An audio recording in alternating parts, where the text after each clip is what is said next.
It's finally here, 25th of December, Christmas Day.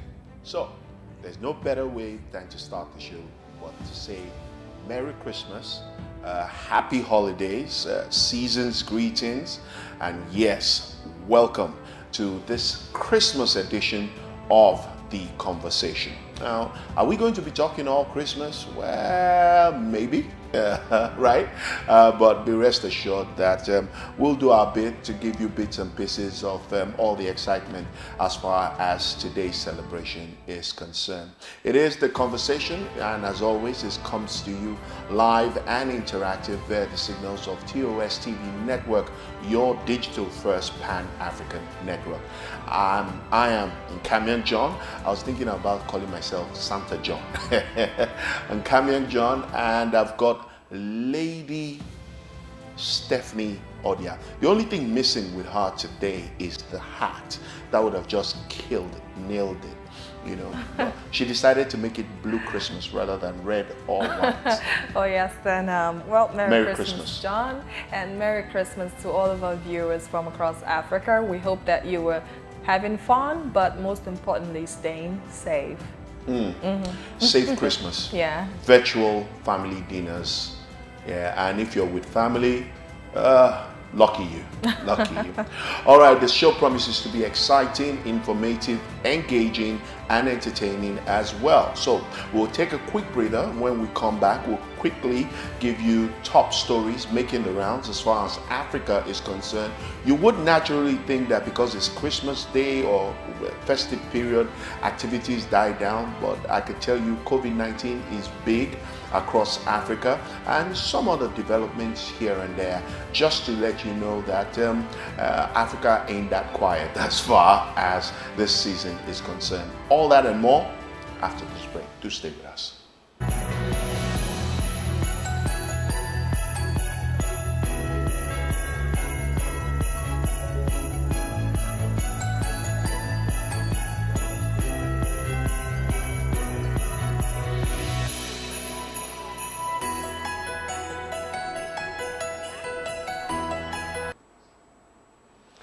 All right, thanks for staying with us. And if you're just joining us, this is the Christmas edition of The Conversation, live, interactive on TOS TV Network, your digital-first Pan-African network. And as always, I know this period, we've got our hands full, our mouths full, but it still doesn't stop us from being part of all that's going on social media. And so, again, you can be part of The Conversation and every other thing that happens on TOS TV Network simply by following and liking our social media handles on Facebook, Instagram, and Twitter. That's right. You could always be a part of the show. All you have to do is follow us on social media at TOS TV Network on Facebook, Instagram, and Twitter. Now, you could also subscribe to our YouTube channel, TOS TV Network. You could also visit the website www.tostvnetwork.com for more.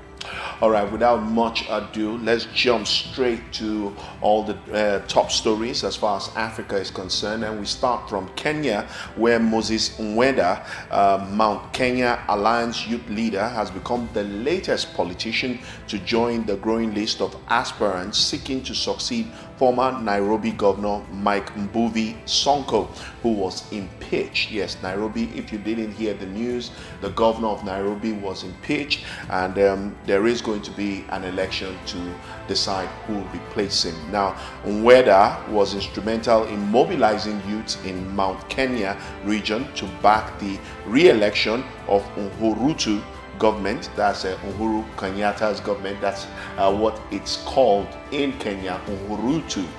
And he made his mind to go for the county top seat on Wednesday, December 23rd, just 2 days before Christmas. And the businessman and former student leader exuded confidence that the youth would support his candidature and propel him to the helm of the capital city as a governor. Now, this I like, because even in Nigeria, we have talked about the not too young to run bill, and the fact that 2023 will offer young people an opportunity to once again go toe to toe, shoulder to shoulder, nose to nose with the career politicians, if you choose to call them that, who have consistently and almost perpetuated themselves in public and government circles. So I'm glad that Kenya, the current president of Kenya, Uhuru Kenyatta, is a young man himself, and so it would be good to gradually see the status quo change a bit, to see young people get involved in decision making, and not just decision making, but be at the forefront as to serving and leading their people. That's right. When we say young people, we don't just mean that we'll throw support behind any young candidate who comes out to contest for public office, be it governor, National Assembly, as it is referred to here in the country, president. Now, we want young people who will stand out, because in as much as we all point fingers to the never retiring politicians, if you permit me to say it that way, we do not want to have people who are, well, not so experienced, but also do not know what they are going into just by virtue of, okay, I think I can pull this, and I have the support of people. You know, if there's one thing we've learned from politics in Africa and Nigeria especially, is getting the support of people doesn't mean or doesn't justify that you get the job done. Exactly. We've seen this replay over and over again. We've had wishful, I wouldn't want to say wishful, but we've had politicians who come into positions with this lofty dreams, and then eventually the momentum dies down, and you begin to ask, how did you get here? How did we not see all of this coming and we gave you our support? So we want young people who would go forward and just do what they ought to do, as much as getting the support of course, other youths as well. And talking about the by-election, it is slated for February 18, 2021. So trust us on the conversation, and of course on TOS TV network, to keep our ears on the ground, Searchlight beamed on developments as far as the by-elections in Kenya is concerned for the top seat of the capital city of Kenya, Nairobi. All right, away from Kenya, we go to the Vatican. Now, the Vatican is not African, but the Pope in recent times has shown that he has some Africanism in him.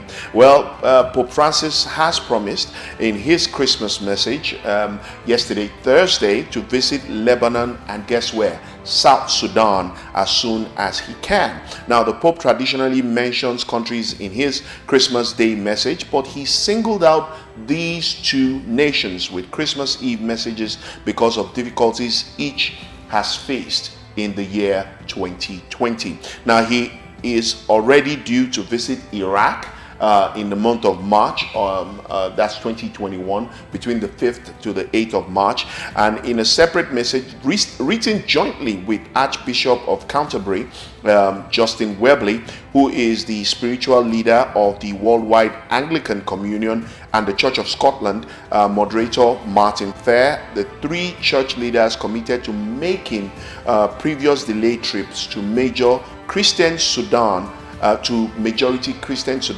as things return to normalcy. I know that they have a joint government between Kia Chair and his running mate. And one thing that surprised me about South Sudan, guess who the president of South Sudan respects the most across Africa? Well, I'm thinking. Prophet T.B. Joshua. Impressive. He's been to Sudan. Impressive. Yeah, he held a special service. I watched it on TV, and it's impressive to know that it's not just that they're Christians, but they're truly trying to reshape the face and the future of that country. Well, that's and good. Now you have Pope Francis, you have the Anglican Communion, you have the Bishop of Canterbury. I mean, come on. South Sudan, particularly the country Sudan, before it broke into what we call South Sudan, and of course the other one, they've been through a lot over the years, civil war. Now, when you have countries that have been war-torn before, it takes more than a decade to actually fix the impact of the war, if you want to be very straightforward. The other day here, I think Wednesday or Tuesday, we did see news that the US was going to give grants to Sudan to ensure that stability and normalcy returns to the country. Well, we did see some Americans react to that in a not so friendly way, claiming that there's still homeless people in the US that needs the attention of the government, and they lashed out on Nancy Pelosi for, you know, putting that bill out. But then again, I'm grateful that such aid has finally arrived for Sudan. It's time for them to pick up where they left off, you know, gather the ruins and eventually start to build. Well, the message was addressed to South Sudan leaders, former rivals, who formed a national unity government, that's the word I was looking for, in February, after years of civil war ravaged the oil-producing yet poor nation. Now, a United Nations report said this month that implementing various aspects of a peace accord had stalled in the country, where floods in September displaced hundreds of thousands of people. So that's the situation with Sudan. So they don't just need financial intervention, humanitarian intervention. I can see that they also need spiritual intervention. And then sticking with developments with the United Nations, who they say that the town of Bambari in the Central African Republic, yes, the CAR is in the news again, has been retaken from rebels who seized it earlier in the week, Tuesday to be precise. Now, a spokesperson said the United Nations peacekeepers and national security forces were in control, having pushed the militants back into the bush. He said civilians who had fled the fighting had started to return. That's good. Very impressive. I want to say thank you to the UN for putting so much in this fight against bandits and all of, you know, whatever you have around that rebels and security is so high. A lot has been going on. It's been very porous of lately, so you've had all sorts of nuisance in that place. But well, thankfully enough, the UN has actually retaken or re-seized this town from rebels, and we want to see peace restored back there. We want to see people go about their normal lives. For long, these people have been plagued with fear and all manner of whatsoever you have going on there. It's really sad to see that most people have lost lives, properties, and of course means of livelihoods in this place. The news I would have loved to see is the president postpone the elections, but unfortunately the elections will take place, I think, after Boxing Day, on Sunday to be precise. So we will be following developments, and trust us to keep you up to speed as far as Central African Republic is concerned. Unfortunately, some bad news this day that we should be celebrating and sharing love and joy across the world. Well, Tunisian officials say at least 20 migrants have died after their boat capsized in the Mediterranean off the coast of Tunisia.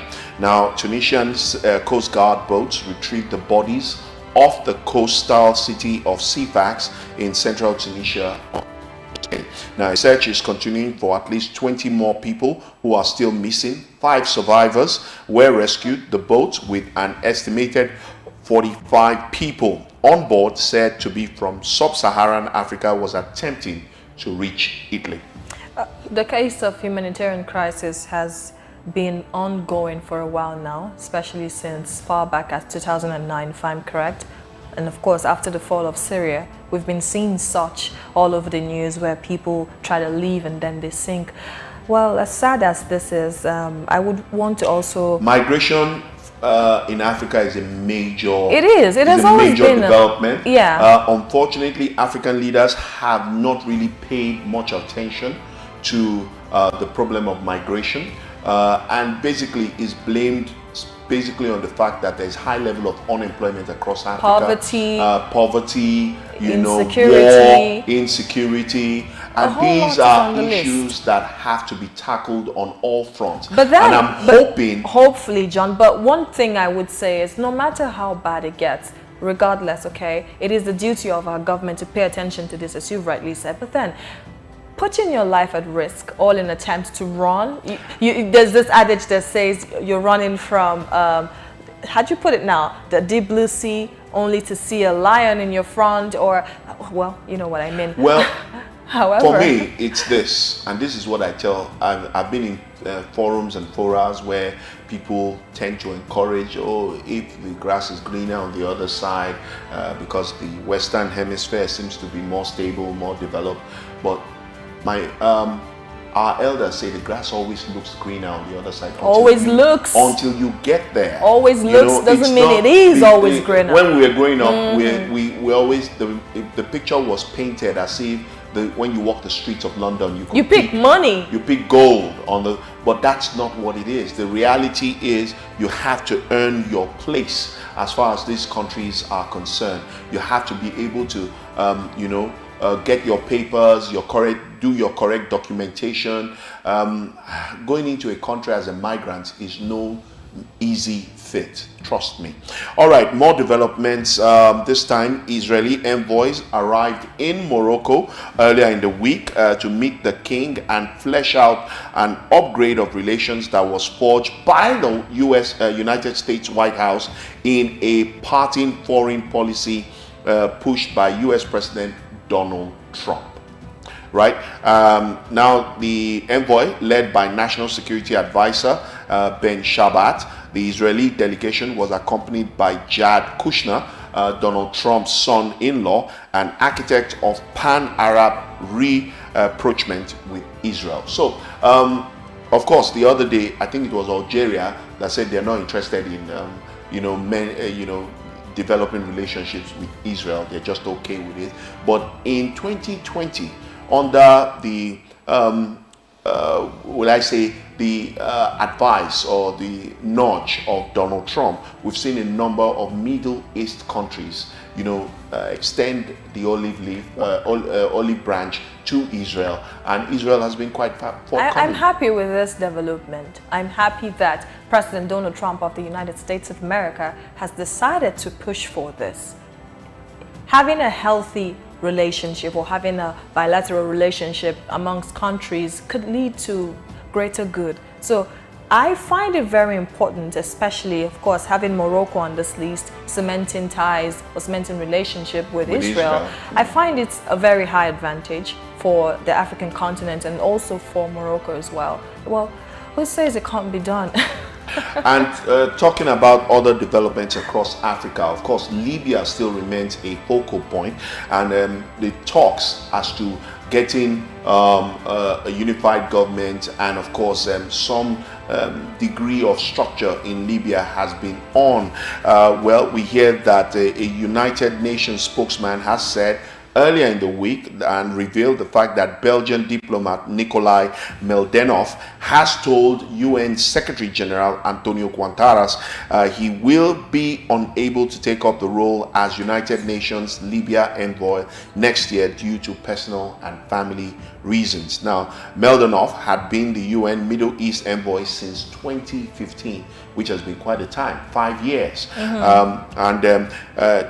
He's been charged with mediating between Israel and the Palestinians. The UN Security Council last week approved the Secretary General's proposal to appoint Mladenov as Libyan mediator and Norwegian Thor Wennesland to succeed Mladenov as Middle East envoy. So the process is still on, trying to ensure that lasting peace is brought to Libya, and so that Libya can once again pick up the pieces and begin to rebuild their future. It's about time that happens. Okay, latest reports from Ethiopia have it that some assailants have killed at least 90 people in a village in Ethiopia's western Benishangul Gumuz state during a Wednesday dawn attack. Now, the attack came a day after Prime Minister Abiy Ahmed, together with top government and military officials, visited the state to discuss the recurrence of ethnic-based violence. Not good at all. We're talking peace in Ethiopia, of course, with Tigray region, and we're still seeing this. I don't think this is a very healthy one, especially because the UN has eyes on Ethiopia, especially with the, just concluded crisis between Tigray and Ethiopia. There's been a whole lot coming out of that episode. But you know, I told you, Yeah. the Ethiopian government were quick to Cover things up. But you see, again, African adage that says, when the wind blows, we'll see the bottom of the cloud. That's what's happening to Ethiopia, because there have been talks about human rights violations as far as civilians and refugees are concerned. So these are issues that will continue to come up. How Prime Minister Abiy Ahmed handles them is what I wait to see. And I did tell you at the start of the show, particularly as far as Africa is concerned, COVID-19 still remains a major on the front burner. Well, Tunisia will extend its nightly curfew until mid-January. Health authorities have revealed in that country. The decision was announced on Tuesday night following the recommendations of the country's COVID-19 scientific committee. More than 120,000 positive cases have been recorded since March, but the majority of infections are from recent months. The second wave of the coronavirus pandemic, as I mentioned earlier at the beginning of the show. Ensure you have a Merry Christmas, but a safe one at that. So we all have to take responsibility for ourselves. Whether or not we believe COVID-19 is in existence, please do well to take responsibility for yourself and for everyone around you. It's not a hoax. It's not. Still on developments relating to COVID-19, the United Kingdom has detected 2 cases of another new variant of coronavirus, with the cases in London and northwest England, contacts of people who traveled to where? South Africa, where the variant was discovered. Now, travel restrictions with South Africa have been imposed. Anyone who has traveled there in the past fortnight and anyone who have been in contact with is being told to quarantine immediately. Now, the variant has been causing mounting concerns in South Africa, where Health Minister Woliagba-YPM warned that young, previously healthy people are now becoming very sick.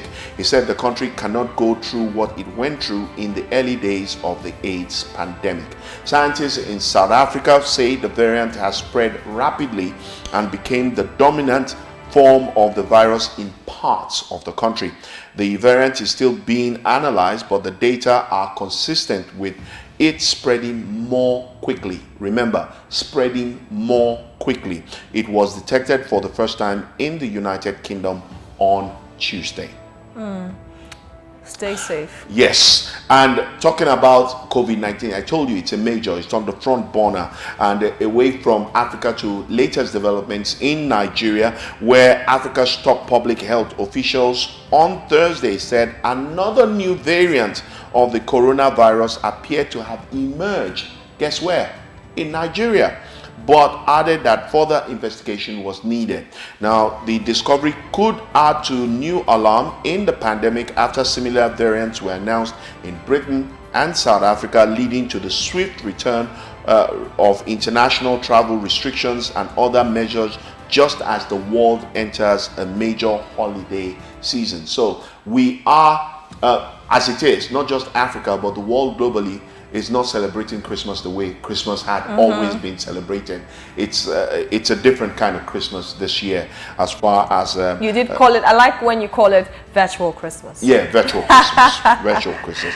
Well, the head of the African Center for Disease Control and Prevention, John Nkegasong, said, and I quote, "It's a separate lineage from the UK and South Africa," adding that the Nigeria Center for Disease Control and the African Center of Excellence for Genomics of Infectious Disease in that country, Africa's most populous nation, will be analyzing more samples. So we will keep you up to speed as far as this new strand of coronavirus is concerned. We are following developments, but as always, our advocacy is wear a face mask if you must be in public and in anywhere where there's a large number of people. Socially distance, wash your hands regularly under running water, carry a hand sanitizer, and please, if you feel ill, stay home, right? Isolate, self-isolate, and of course, sought for medical attention. I'm sure you get better. Just follow the protocols, and I'm sure we will all be safe. That's right.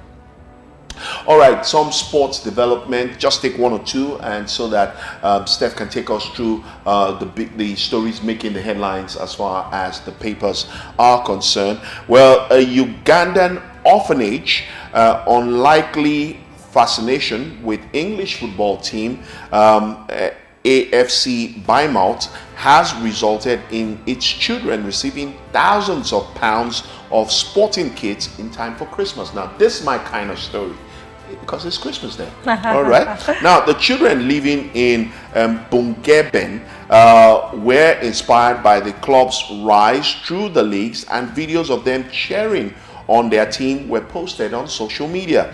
This prompted some of the Dorset's club fans and captain Steve Cook to send the orphanage football kits and equipment. Now, fans hope to raise more funds online. Bournemouth's climb from the bottom of the League 2 to spending 5 seasons in the Premier League captured imaginations across the world. The children obviously are top fans of Bournemouth. Yes, they are, and this is a very good one. I do like this story as well, John, not just you. It's a good way to encourage these kids to dream. Now, having these for free would fuel the dream in some of these kids, and of course cheering their team. You could see the passion they have for the game, and I would say this is very encouraging. Well done to Bournemouth. All right, and more football stories. This time, Italian Serie B side Chievo have said Nigerian midfielder Joel Obi was racially abused by an opponent during a match against Pisa on Tuesday. Now, Pisa and player have both denied the accusation. Now, this is not new, particularly in Italian football. Not just Nigerians, but several African footballers have complained about racial abuse in Italian football and in Germany, in most parts of Europe. It's a shame that we still have to deal with issues like racism, especially in football. At some point, we thought these was almost conquered. Seeing it now, I do not think it is fair. All men should be treated equally, regardless of their skin, the color of their skin, whatsoever. All men should be treated equally. I agree with you. And then this one, former Super Eagles captain Austin JJ Okocha insists that Nigerian obsession with finding a new JJ has got to stop. Now, that sentiment echoed by his World Cup teammate Mutiu Adepoju, who says there is too much pressure on the national team's young players. I agree with them. Nigerians, we can't outlive the US 94, Tunisia 94 era where we had JJ Okocha's, late Stephen Keshi, Mutiu Adepoju, Uche Okechukwu, and a host of late Rashidi Yekini, Dan Debu Lamokachi. I mean, I could. It was a complete squad. Permit me to say, it was squad. Yeah, that squad was fire, by the way. We're talking about what JJ Okocha has just said. Look, everyone is different. What you have to do is find a man that fills the vacuum, but that will give the best of himself. You must not have to compare him to JJ Okocha. I believe in one spirit, okay? So as long as you have one spirit with the rest of your teammates, and as long as the goal is, to pursue the dream and, of course, attain whatever it is that you have in heart to do, well, then go ahead, fire on with it. All right, we'll take a quick breather. And when we come back, Steph will be taking us through the headlines as far as the newspapers are concerned. Do stay with us.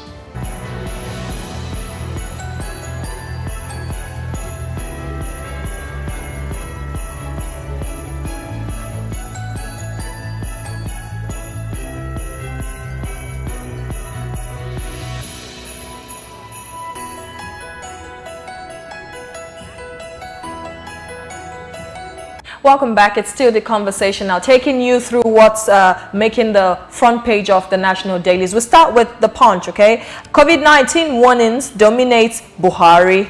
Governors' Xmas messages. COVID-19 warnings dominate Buhari, governors' Xmas messages. We're in the Utah season, and of course, we do understand that there is a second surge of the coronavirus pandemic, and so the presidency is putting warnings out there, as well as the governors of several states across Nigerians, for Nigerians to ensure that they stay safe during the holiday period. Okay, so let's take a look at the top stories right there on the Punch newspaper. It says manufacturing sector contracted in December. Okay, that is coming from CBN, still talking about the economy and all of that. And we move on. Let's look at stories right at the bottom of the Punch newspaper. It says ACF others fume as Buhari declares Borno Yobe safe. Well, talking about insecurity in the region, a lot of Nigerians do not agree with the president's statement concerning Borno and Yobe, saying it's all safe.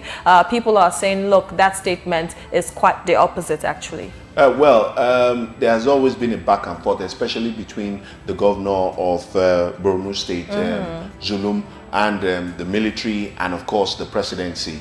Zulum, who is there consistently in the state, has always insisted that the state is not safe and that the military has not been doing enough to ensure that they gain the territories from the militants and insurgents. I mean, Zulum has come under attack twice. His convoy has been hit by militants twice, insurgents twice. So he has seen suburbs, villages, areas that naturally were commercial hubs turn into ghost towns simply because of the operations of the insurgents, particularly Boko Haram. So it's been a back and forth. At this point, it is now the fight against insurgency has been politicized by the presidency.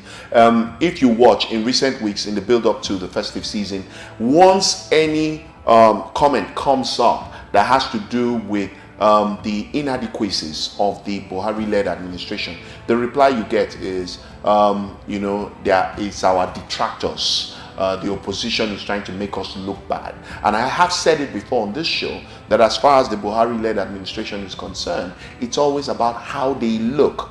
It's never about them listening to whether the comments that are coming carry any authenticity or not. It's first about how they look, how much they've done. And that is simply because they think they are doing Nigerians a favor. But that's not necessarily the case. Well said there, John. Moving on to other stories on the Punch newspaper, we've got this one right at the bottom. It says, robbers stab Lagos airport baggage carrier to death. Sad, sad, sad. And finally, governors will meet on Southwest Development Commission bill soon. That is coming from Akeredolu. So let's take a look at the next national dailies. Of course, The Nation. Very interesting stories here on this paper. COVID-19, new variant in Nigeria, not UK type. Of course, we did talk about the second surge of the coronavirus pandemic, but then we're seeing that, okay, this is not the exact same as you have in the UK or South Africa. That's where I'm getting worried. Yeah. South Africa has a different strand. The UK has a different strand.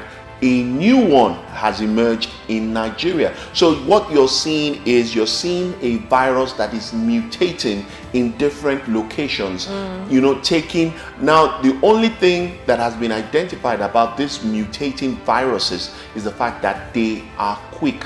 The infection rate is faster than the original. Can you imagine calling a virus original? The original COVID-19, So in a matter of weeks, what you would probably have is a variation of mutated viruses with different names, probably COVID-20, COVID-21, I don't know what. We hope that's not the case. We hope that this ends soon. Okay, moving on to other stories on The Nation. We need more time to end insurgency. Now, this is coming from the chief in command, President Muhammadu Buhari. Well, Nigerians have also reacted to the statement, saying, look, we've given the government or the recent administration enough time. Monies have been put into the fight against insurgency, but it's looking like we're going around in circles. All right, then, so let's take a look at all the stories on The Nation. CBN revokes 7 payment service providers' licenses. Okay, well, we hope that gets better. Now, another one says, we're waiting for borders to reopen. This is coming from traders. A whole lot has happened within the period of time when Nigerian borders, land borders precisely, were shut. Well, we'll delve into that for some other time. And also, ex-Grand Kadi Lemu dies at 91. Court admits Olisametu to 250 million naira bail. Talking about Olisametu, well, he's been in prison now for some time. Yes, he had applied for bail. At a point in time, he was asking for bail so that he could go for medical checkup. The court denied. So now the court has finally granted him bail for the sum of 250 million. Oh, well, let's see how that turns out. Moving on, we've got the Nigerian Tribune. I'll start with the big story. It says another COVID-19 variant found in Nigeria, Africa Center for Disease Control says, okay? And right there at the very bottom of the newspaper, Buhari governors, eminent Nigerians preach love, urge caution at Christmas, of course, speak on COVID-19 and insecurity, of course, as well as recession. Now, let's take a look at the story at the very top of the Nigerian Tribune. Katsina schoolboys say their abductors demanded 1 million naira per head. Okay, so this is the latest report coming from the Kankara. 344 million naira. Yes. Well, if you look at this story closely, we've had the governor outrightly said we never negotiated. The Nigerian military swung into action and rescued these boys. Only a few days later, we're seeing this report. I did tell you that there's still a lot that hasn't been revealed, and over time a lot of fallouts will come out as far as the Kankara boys story is concerned, because the way and manner in which even a lot of prominent Nigerians, Obi Ezekwesili, for instance, former finance minister and World Bank MD, did say that it was suspicious. It was, I mean, the way the boys were quickly, recovered, and everything made to look as if nothing really happened, and that wasn't the story with the Chibok girls, So, of course, the presidency reacted quickly and tried to debunk what Dr. Obi Ezekwesili said. And several other, even, a host of other Nigerians have reacted, saying, look, there's more to this than meets the eye. That's right. Okay, so moving on to the Daily Sun, let's take a look at the major stories on the Daily Sun. Big story here says we're working hard to crush Boko Haram others. That's coming from Buhari, talking about insurgency and well, whatever you have in the country. A lot is going on right now in insecurity. So moving on, we've got IGP orders nationwide surveillance, UTAD season, ensuring everyone stays safe, not just from coronavirus, but also be vigilant, okay?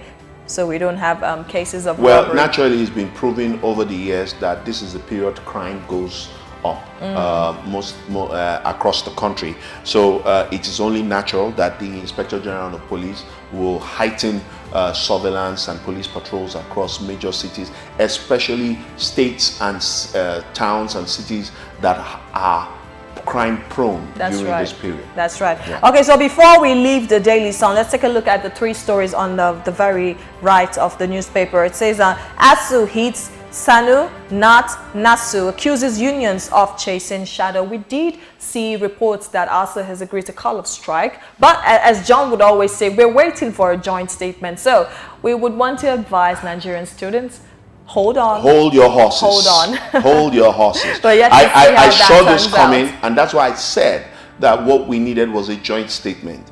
ASU, SANU, NAT, the federal government, because these are all the stakeholders as far as the ASU strike is concerned. So you can't deal with one party and not deal with the other. And so we are yet to see the end of this. We are monitoring development, so let's it's not hooray just yet. Moving on, governors seek Southwest Development Commission. I have a feeling this story is yet to develop more. We're yet to see what this is about. Well, the question I asked is, okay, we had the Niger Delta Commission. What is this coming as a result of the aftermath of the NSAS protest? What have we learned from it? Okay. Have we learned from it, or is it just another political move to satisfy some political cronies, and then at the end of the day whether it is Southwest, whether it is Niger Delta, whether it's South-South or Northeast Commission, nothing is really achieved.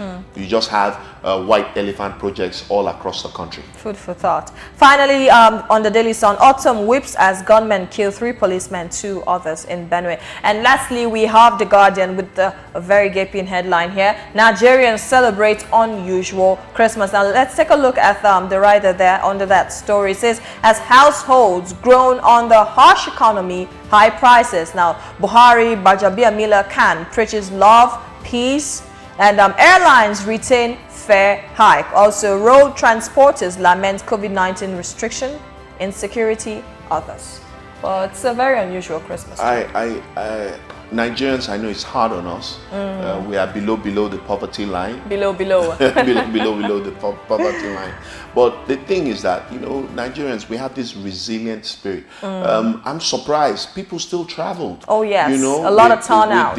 With the high fares, hiking fares, both road travel and air travel, Nigerians still turn out. And it's because over the years, Christmas is seen as a period to be with family. Oh, you know, always. so people who've been away from family a better part of the year would rather take the risk. COVID-19 separated a lot of people from loved ones. Exactly. Now, this is a time to reunite, spend time with your family, with your loved ones, so people are actually taking the chance.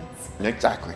Let's look at the stories at the very bottom of The Guardian before we leave this newspaper. Why government shouldn't ban UK, South African flights, of course, coming from stakeholders talking about coronavirus. And fresh COVID-19 variant reportedly surfaces in Nigeria. Bandits kill 7 in Kaduna, fresh attack. And finally, why I won't quit PDP despite overtures from top politicians. That is coming from Yesam Wike. Okay, so that's the much we can take on news stories making the front page of the national dailies. All right, we'll take a quick breather, and when we return, of course, we will be giving you what's trending on social media. Don't go away.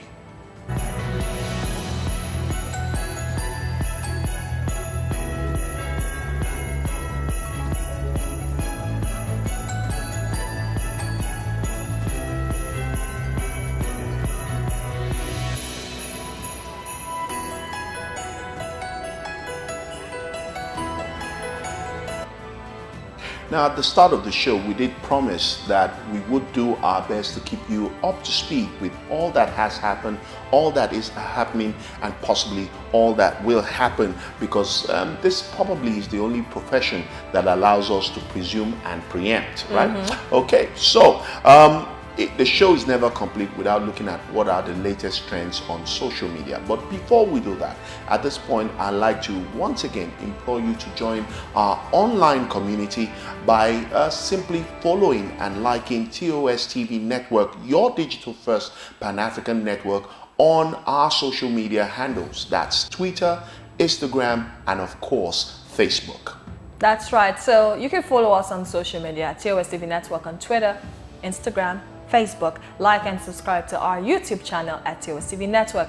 Visit the website www.tostvnetwork.com. And now we go straight into what's trending on social media, Twitter specifically, with South Africa leading the trends, of course, talking about coronavirus. And a very tweet is from Akha Nongzuba, our very first tweet coming from Akha Nongzuba, and it says, there's nothing that can convince me that COVID-19 is real. Hashtag COVID-19 in SA. Now, this tweet has a picture with a message that says, why did China recover without a vaccine? And why doesn't anybody talk about it?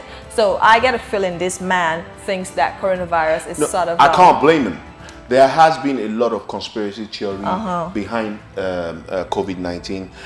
Don't also forget, there are books that have been written by certain notable writers who had predicted a virus like COVID-19.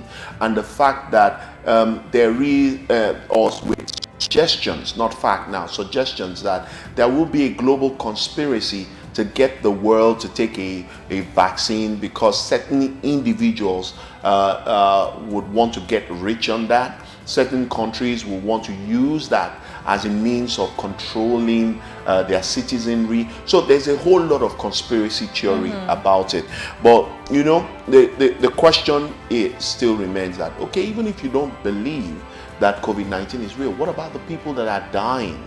What about the people who are in ICU, who are quarantined in hospitals across the world? Have you followed those stories? Maybe you need to, because some of these people have their social media handles out, contact relatives. So maybe you get to hear some of those stories firsthand. All right, then. Okay, so moving on to our next tweet, and this is still under the South African trend, of course, talking about coronavirus. This is from Kudzaik. It says, my Christmas tweet this year goes out to all first responders, healthcare professionals, paramedics, and COVID-19 caregivers. Thank you for what you continue to do. God bless you all, and Merry Christmas. Hashtag COVID-19, hashtag COVID-19 in SA. Okay, thank you there for that encouragement. And finally, on the South Africa trend, I am beginning to think at WHO congratulated South Africa and Cyril Ramaphosa too early in the fight against COVID-19 in SA. The second wave is showing us flames. Now, that is coming from CE Israel. Okay, so let's take a look at Kenya. Now, Kenya is also topping the trends, and we've got very interesting tweets here, John. Our first tweet is Arasa Makori. It says, the reason as to why political parties in Kenya unite is because they lack a national ideology that can capture the citizenry interest. And Mudavadi scores right in his sentiments. A man, part of a failed regime, has nothing new to offer. 8 years, reject William Ruto. Now that's coming from trends from Kenya, of course, where Mudavadi is trending seriously, okay? So Kenya is talking politics at this time, and with Mudavadi coming back to recontest. Well, I agree with the statement here that, you know, somebody who's been in government before, and all you need to do is check his scorecard. That's right. If he didn't deliver and he's coming back to make promises that he didn't deliver the first time and now he's making promises again, obviously the people should outrightly tell him, look, we're not interested in hearing anything from you. Go somewhere else, you know. I think Africa is gradually coming of age. Countries like Kenya are leading a new generation. We talked about the young man who's gone in for the governorship position in Nairobi, the capital city of Kenya. This tells you that there is some kind of change, political change that is going on, and it's gradually cutting across Africa. If you followed recent developments, political developments across Africa, human rights developments across Africa, you will discover that people who have been pushing this thing, just like we witnessed in Nigeria during the EndSARS, are young people. Young people are beginning to speak up. Young people are beginning to demand their right of place. Young people are beginning to insist that the right things be done. That's right. Staying with trends from Kenya, we've got this tweet from Nation Africa, and it reads, while the agenda of the meeting was to discuss the Building Bridges Initiative BBI bill, the three party leaders told their audience that they will stick together and nominate one of them to run for president in 2022. And that's coming from, of course, politics in Kenya. And lastly, let's take a look at a tweet from social_KE, Political and Social Fund K. Okay, that's what this Twitter user is called. And still on the Mudavadi trend, it says Mudavadi makes coalition with Kibaki, to end embezzlement of funds in Shuka. Meanwhile, Bosibori is charged with tribalism. A lot of them have not been showing confidence for Mudavadi, as you rightly said. So I think it's high time for him to reconsider his decisions. Well, I like the tweets I'm seeing. It shows that you're looking at a Kenya that is going beyond tribalism, nepotism, that's right, religious sentiments, which are the things that naturally plague politics across Africa. And this is a sign of the future where you can actually play clean, plain, transparent politics.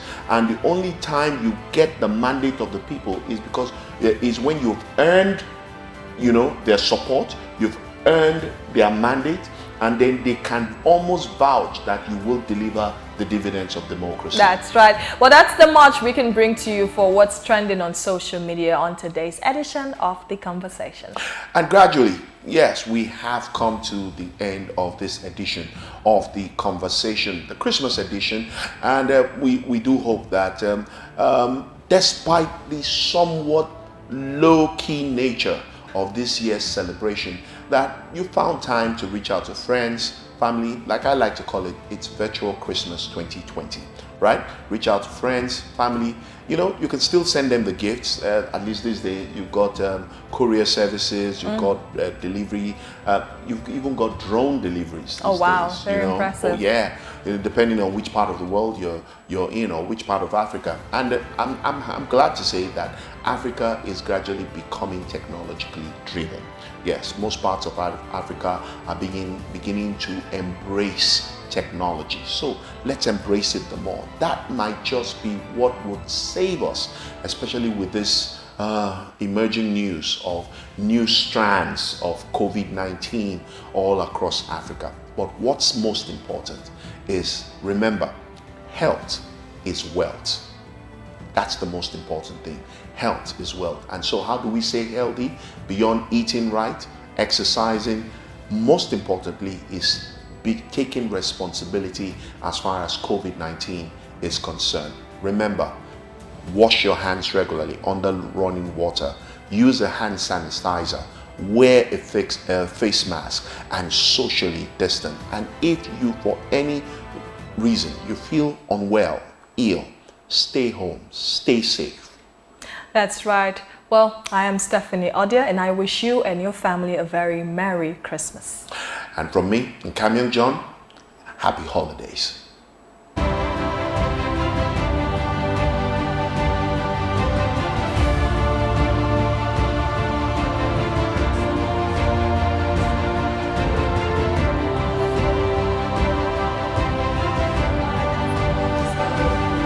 Well, we look at the issue of freedom to lead